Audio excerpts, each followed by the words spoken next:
بسم اللہ الرحمن الرحیم۔ السلام علیکم ناظرین، دل میں خواہش کا پیدا ہونا ایک قدرتی عمل ہے اور ہر فرد کے دل میں کوئی نہ کوئی خواہش ہوتی ہے، اور ایک زندہ انسان کی سب سے بڑی نشانی بھی یہی ہے کہ اس کے دل میں خواہش پیدا ہو اور وہ اپنی خواہش یا دلی مراد کو حاصل کرنے کی کوشش بھی کرتا ہے۔ انسانوں کی خواہشات میں سے بہت سی خواہشات تو انہیں تھوڑی سی کوشش کرنے سے حاصل ہو جاتی ہیں، لیکن اکثر خواہشات کو حاصل کرنا انسان کے اختیار میں نہیں ہوتا۔ لہٰذا ایسی صورت میں انسان اللہ سے رجوع کرتا ہے۔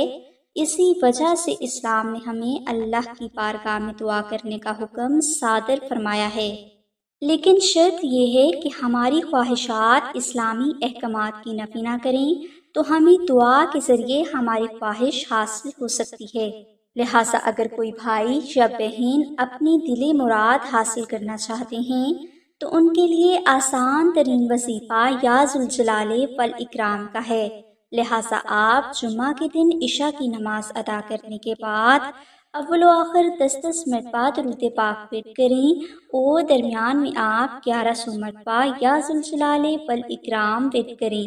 یہ ورد کرنے کے بعد آپ سجدے میں سر رکھ کر 10 مرتبہ ان اللہ علی کل شیء قدیر پڑھیں، اور سجدے کے دوران اللہ سے اپنی حاجت کی تکمیل کے لیے دعا کریں۔ یہ وظیفہ آپ نے 11 روز تک جاری رکھنا ہے۔ انشاءاللہ 11 روز میں آپ کو آپ کی دلی مراد غیب سے حاصل ہونے کے لیے اسباب پیدا ہونا شروع ہو جائیں گے۔ مزید معلومات کے لیے بہنیں دیے گئے نمبر پر اماں زینب سے رابطہ کر سکتی ہیں۔